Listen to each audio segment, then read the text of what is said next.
मेरी जवान बेटी की हालत खराब होने लगी। वो कुछ बोलती नहीं थी और रात को जल्दी ही कमरे में घुसकर दरवाजा अंदर से बंद कर लेती थी। बेटी को पूछती तो वो कुछ ना बताती। फिर एक दिन मैं अपनी बेटी के कमरे में छुप गई। रात को जब उसने कुंडी लगाकर अपने कपड़े उतारे तो मेरे कदमों तले से जान निकल गई।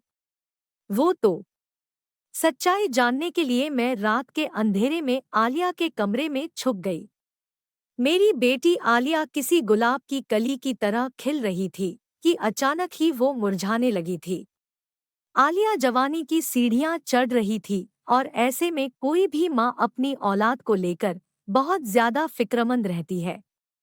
और जब मैंने आलिया का इस कदर बदला हुआ रवैया महसूस किया तो सच्चाई जानने के लिए मुझे ये कदम उठाना पड़ा।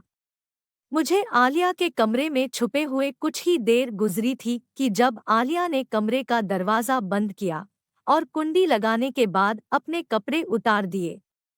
उसके बाद आलिया ने अपने मोबाइल फोन को उठाया और जो मैंने देखा वो मेरी जान ही निकल दिए। मेरी जवान बेटी की हालत दिन ब दिन अजीब होती जा रही थी। ऐसा लगता था जैसे उसे किसी की नजर लग गई हो। हर वक्त हंसने बोलने वाली मेरी आलिया बिल्कुल ही खामोश हो गई थी। मुझे समझ नहीं आ रहा था कि आलिया को आखिर हो क्या गया है जो वो ना बात करती है, ना ही ढंग से मेरी किसी बात का जवाब देती है। पहले मैंने सोचा कि क्यों ना उसे किसी पीर बाबा को दिखा दूं, लेकिन फिर अचानक मुझे एहसास हुआ कि वो बात नहीं है जो मैं समझ रही हूँ। बात कुछ और है। और जिस रात सच्चाई खुलकर मेरे सामने आई, मेरी जान निकल गई। मुझे तो अंदाजा ही नहीं था कि मेरी बेटी कब इतनी बड़ी हो गई कि मुझसे बातें छुपाने लगी। आलिया में अचानक ही बहुत बदलाव आया था। आलिया रात को जल्दी अपने कमरे में सोने के लिए चली जाती है और खुद को बंद कर लेती है, जबकि पहले वह कमरे का दरवाजा थोड़ा सा खोलकर ही सो जाया करती थी। हमारे घर में मेरे और उसके अलावा था ही कौन। हाँ, कुछ दिन पहले मैंने ऊपर वाली मंजिल के कमरे में एक किराएदार को रखा था, क्योंकि हमारा गुजर बसर मुश्किल से हो रहा था। वो एक बहुत अच्छा और नेक लड़का था। उसका आना जाना भी हमारे ही दरवाजे से था, क्योंकि घर में एक ही रास्ता था। लेकिन मुझे बहुत अच्छा लगा, इसलिए मुझे कभी उससे कोई परेशानी नहीं हुई। वो मुझे खाला कहता था और आलिया को अपनी छोटी बहन मानता था। लेकिन पिछले कुछ दिनों से आलिया को लेकर मैं बहुत ज्यादा परेशान हो चुकी थी। वो इस कदर खामोश हो गई थी कि मुझे समझ नहीं आता था कि उसे क्या हो गया है। पहले तो मैं जैसे ही फैक्ट्री से आती वो मेरे आगे बैठकर अपने दिन भर की दास्तां सुनाती। मेरे पीछे घर में एक पत्ता भी हिलता तो आलिया मुझे उसकी खबर जरूर देती। उसकी कोई सहेली नहीं थी। उसके लिए जो कुछ भी वो मैं उसकी माँ थी। लेकिन अब मैं जब भी घर आती तो आलिया का रवैया कुछ अलग सा लगता और खाना खाने के बाद वो जल्दी अपने कमरे में जाकर दरवाजा बंद करके सो जाती। उसके चेहरे पर मुझे अजीब सा खौफ महसूस होने लगा था।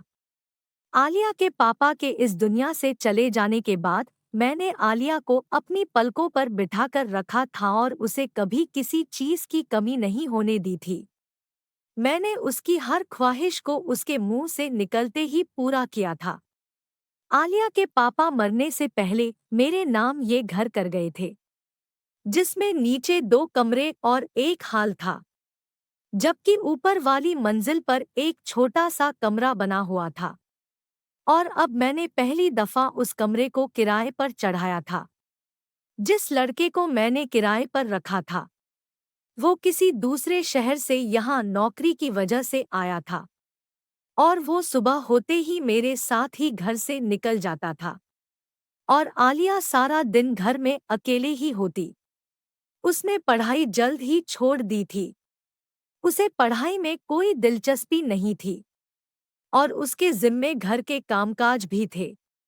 क्योंकि मैंने तो आलिया के अब्बा के इंतकाल के बाद से ही एक फैक्ट्री में नौकरी कर ली थी। अखलाक को किराए पर रखते वक्त मुझे इस बात का सुकून था कि वो मेरे साथ ही नौकरी के लिए निकल जाता है और शाम ढलते ही वापस आता है। लेकिन अब फैक्ट्री की छुट्टी के बाद मैं जब घर आती तो कभी कभी वो मुझसे पहले आया होता। उसका नाम अखलाक था और उसे देखकर मुझे यकीन हो चला था कि उसका ताल्लुक किसी अच्छे खानदान से है। इसलिए मैंने भी उसे अपने घर में रख लिया था, क्योंकि मुझे पैसों की जरूरत थी। आलिया जवान हो रही थी, वो 16 साल की उम्र में ही बहुत बड़ी लगने लगी थी, इसलिए मैं जल्दी ही उसकी शादी करना चाहती थी। उसके पापा के मरने के बाद मैंने अकेले ही घर और उसकी जिम्मेदारी उठाई थी और उसे किसी सौतेले बाप के साये में पलने नहीं दिया था। लेकिन पहली ही नज़र में हम किसी के बारे में ये बात तो नहीं जान सकते। शायद मुझे भी अखलाक को जानने में कोई गलती हो गई थी। कभी कभी जैसे कोई दिखाई देता है, वो वैसा होता नहीं है। और अब मुझे रह रहकर यह एहसास हो रहा था। फैक्ट्री से जो तनख्वाह मुझे मिलती उससे मैं घर का खर्चा चलाती। वो पैसे महीने भर में खत्म हो जाते हैं।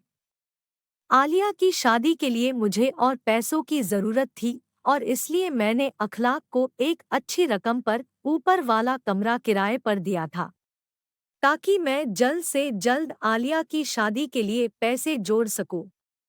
अभी कोई अच्छा सा रिश्ता देखकर उसकी जिम्मेदारी से मुक्त हो जाऊं। लेकिन आलिया की पीली पड़ती रंग और चेहरे के खौफ ने मुझे अजीब सी बेचैनी में डाल दिया था।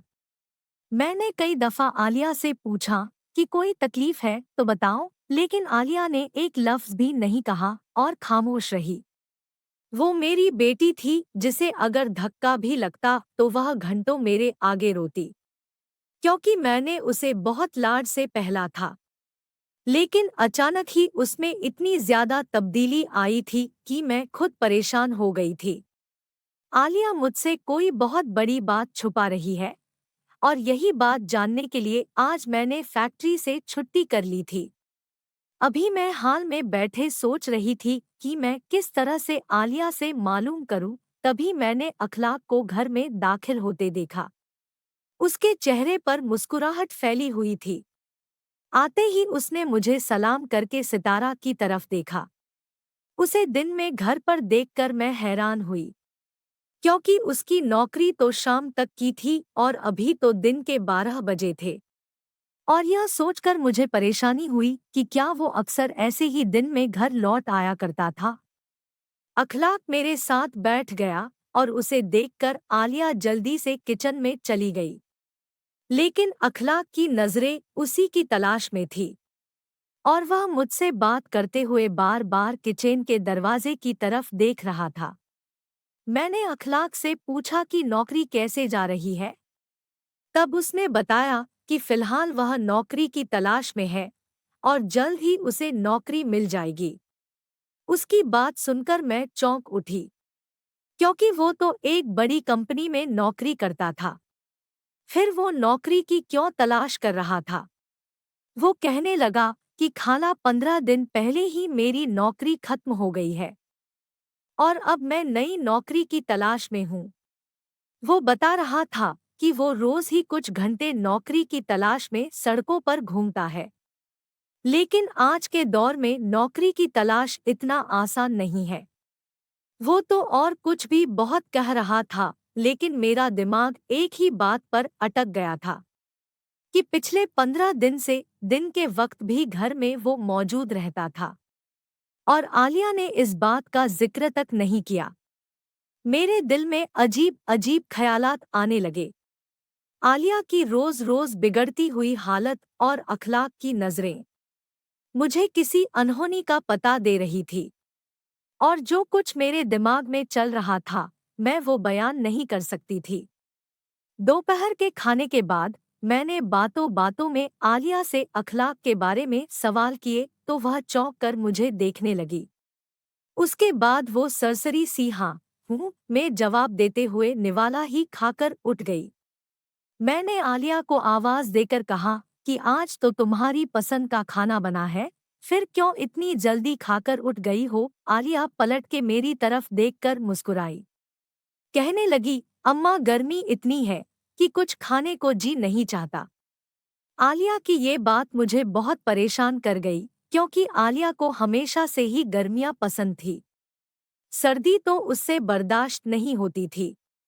बहुत सारे कपड़े पहनने के बावजूद भी वो कांपती रहती थी। सारी सर्दी उसे लगातार खांसी होती और वो फ्लू से परेशान रहती। आज वही आलिया गर्मी से परेशान थी। जब वह सोने के लिए अपने कमरे में जाने लगी तो मैंने कहा कि बेटी कमरे का दरवाज़ा खुला रखकर सोना, गर्मी बहुत है। वो कहने लगी, अम्मा मुझे बंद दरवाजे में ही नींद आती है। अगर मैं दरवाज़ा खोलकर सो जाती हूँ तो बार बार आँख खुलती है। मैंने एक गहरी नज़र आलिया पर डाली जो सर से पाँव तक बदली हुई महसूस हो रही थी। आलिया तो हमेशा ही मेरे कमरे में सोने के बहाने ढूंढती थी, लेकिन मैंने खुद से कुछ वक्त पहले ही उसका कमरा अलग दे दिया था। मुझे ये फिक्र सताती थी कि एक न एक दिन आलिया को रुखसत होकर जाना है, और अगर वो मेरी इतनी करीब रहेगी तो मेरे लिए उसे रुखसत करना बहुत मुश्किल होगा, क्योंकि इतनी बड़ी दुनिया में मेरा आलिया के अलावा कोई नहीं था, और उसके जाने के बाद मैं बिल्कुल तन्हा हो जाती। मेरी बेटी जवान हो रही थी, और जवान बेटियों की माएँ अक्सर ही फिक्रमंद रहती है, और कुछ ऐसा ही हाल मेरा भी था। न जाने क्यों सुबह से मुझे अखलाक का वजूद खटक रहा था। रात के खाने के बाद मैंने अपनी बेटी को जबरदस्ती अपने साथ लेकर बैठ गई कि चलो आज हम दोनों माँ बेटी कुछ देर बातें कर लेंगे। कि इतने में अखलाक सीढ़ियाँ उतरकर नीचे चला आया। शायद वो कहीं बाहर जा रहा था, लेकिन हम दोनों को देखकर हमारे पास ही आ गया था। मुझे उसका इस तरह से हमारे दरमियान बैठना आज चिढ़ महसूस हो रहा था, जबकि अक्सर ही हम दोनों बैठकर बातें किया करते थे। जैसे ही वो हमारे दरमियां आकर बैठा तो मैं खामोश हो गई। मैं अकेले में आलिया के साथ कुछ वक्त गुजारना चाहती थी, ताकि आलिया से इस तब्दीली की वजह जान सकूं।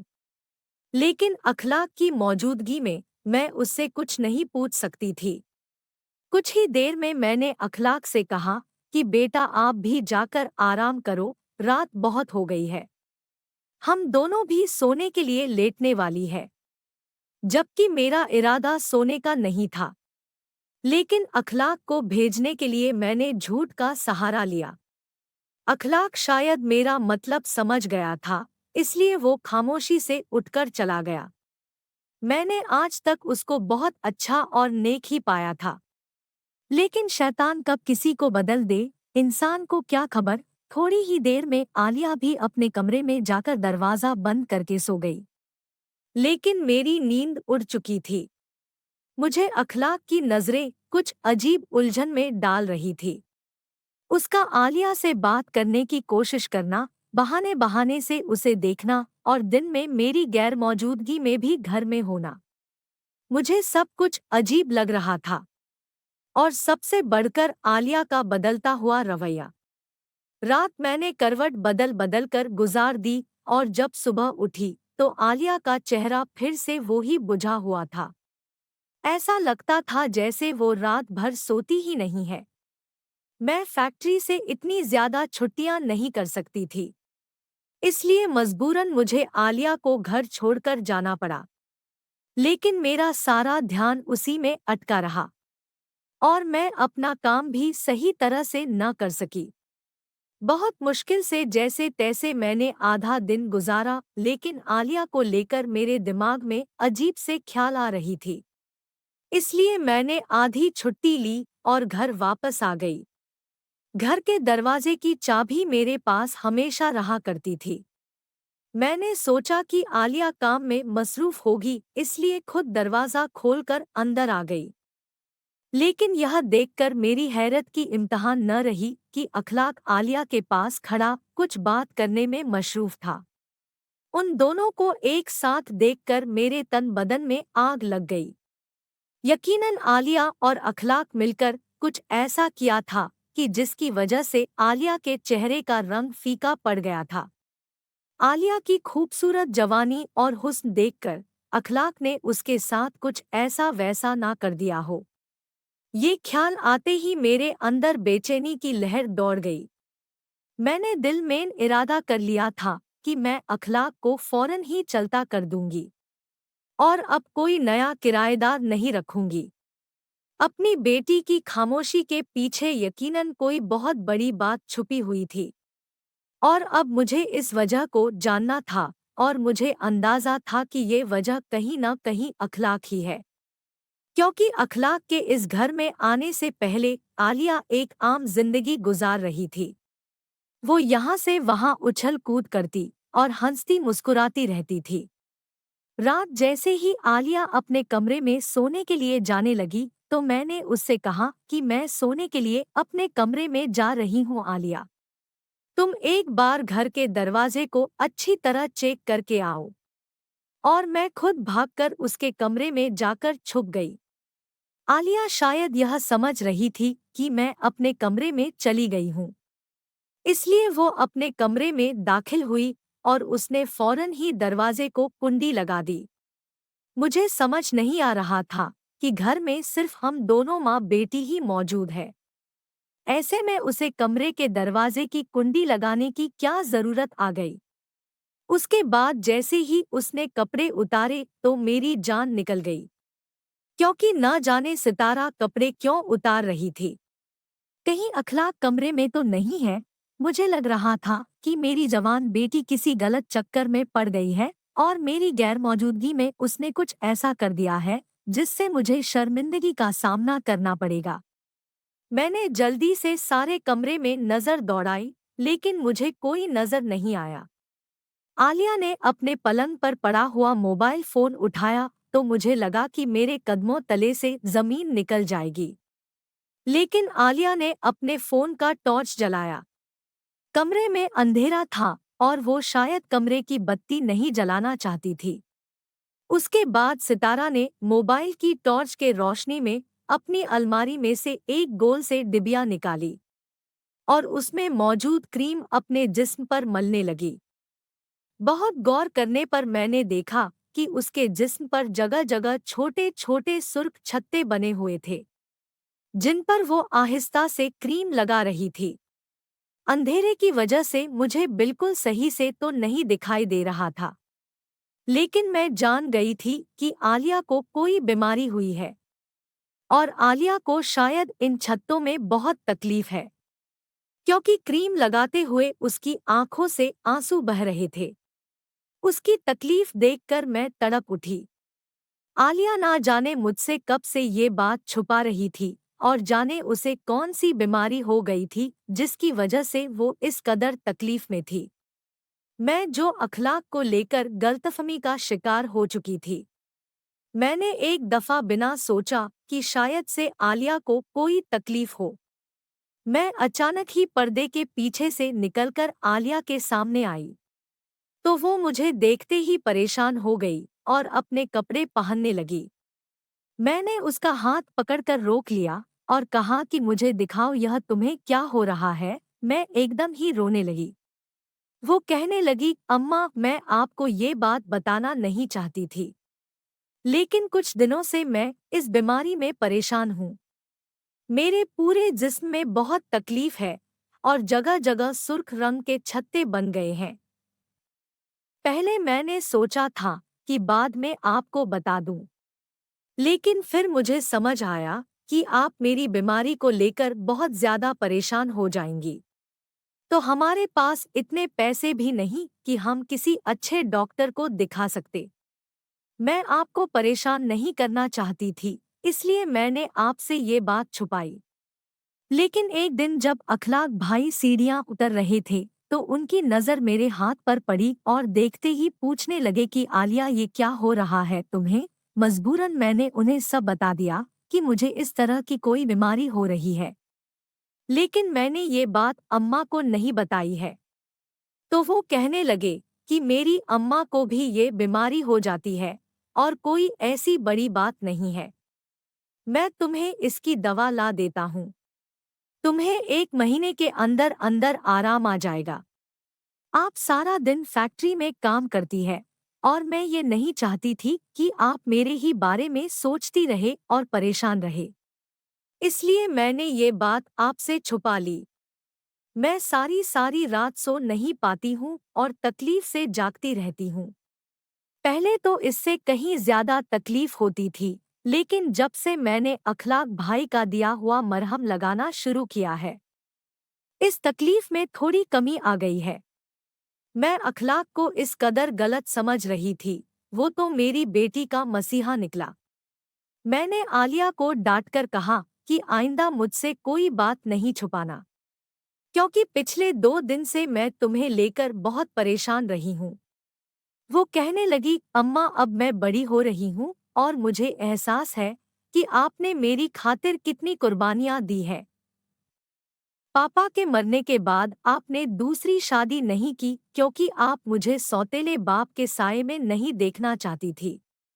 मेरी खातिर आप हमेशा अपनी ख्वाहिशों को कुर्बान करती रही और अपनी ज़रूरतों को मार मार कर मेरी ख्वाहिशों को पूरा करती रही। मैं जानती हूँ कि आपने अखलाक भाई को भी इसीलिए किराए पर रखा है, ना कि आप मेरी शादी के लिए पैसे जोड़ सकें। इसलिए मैं आपको ज्यादा परेशान नहीं करना चाहती थी। आलिया की बात सुनकर मैंने उसे गले से लगा लिया। मेरी बेटी को मेरी कितनी परवाह थी और मैंने न जाने क्या क्या सोच लिया था। अगले दिन मैं सितारा को लेकर एक डॉक्टर के पास गई तो उन्होंने अखलाक की दी हुई क्रीम देखकर बताया कि आलिया बहुत अच्छी दवा इस्तेमाल कर रही है और यकीनन जल्दी ठीक हो जाएगी। डॉक्टर ने कुछ खाने पीने वाली चीज भी बताई जिस पर आलिया को अमल करना था। जब हम डॉक्टर के पास से घर पहुंचे तो अखलाक सीढ़ियां उतरकर कहीं बाहर जाने की तैयारी कर रहा था। मैंने उसे अपने पास बुलाया और शुक्रिया अदा किया तो कहने लगा, खाला ये तो मेरा फर्ज था। आलिया मेरे लिए बिल्कुल मेरी छोटी बहनों जैसी है और मैं उसे तकलीफ में नहीं देखना चाहता था। लेकिन आलिया ने यह बात आपको बताने के लिए मना किया था। मैंने उससे पूछा कि अखलाक तुम कहाँ जा रहे हो? तो वो कहने लगा कि खाला मेरी एक बहुत अच्छी जगह नौकरी लग गई है और मैं मिठाई लेने जा रहा हूँ। ये सुन के मुझे बहुत खुशी हुई और मैंने पूरे दिल से अखलाक को नौकरी मिलने पर मुबारकबाद दी। वो वाकई एक नेक और अच्छा लड़का था जिसने मेरी गैरमौजूदगी में मेरी बेटी के साथ भलाई की थी। वो आलिया को वाकई अपनी छोटी बहन की तरह मानता था और उसने भाई होने का फर्ज निभाया भी था। शायद इसलिए उसकी आजमाइश का वक्त भी खत्म हो गया था और उसे नौकरी मिल गई थी। अच्छे लोगों के साथ हमेशा अच्छा होता है। मैंने खुदा का लाख लाख शुक्र अदा किया कि मैंने अपनी बेटी या अखलाक के साथ कोई ऐसी बात नहीं की थी कि जिसकी वजह से मुझे उन दोनों के आगे शर्मिंदगी का सामना करना पड़ता। 1 महीने के बाद ही आलिया की तकलीफ और बीमारी दोनों खत्म हो गए और वो फिर पहले की तरह घर में उछलती फिर रही थी और मैंने सुकून का सांस लिया था। माँ अपनी बेटियों को हंसता मुस्कुराता देखकर ही जीती है। आलिया को हंसता मुस्कुराता देख मुझे नई जिंदगी मिल गई थी। दोस्तों, अगर आपको हमारी कहानी अच्छी लगी हो तो कृपया वीडियो को लाइक और शेयर करें और साथ ही हमारे चैनल को सब्सक्राइब जरूर करें। धन्यवाद दोस्तों।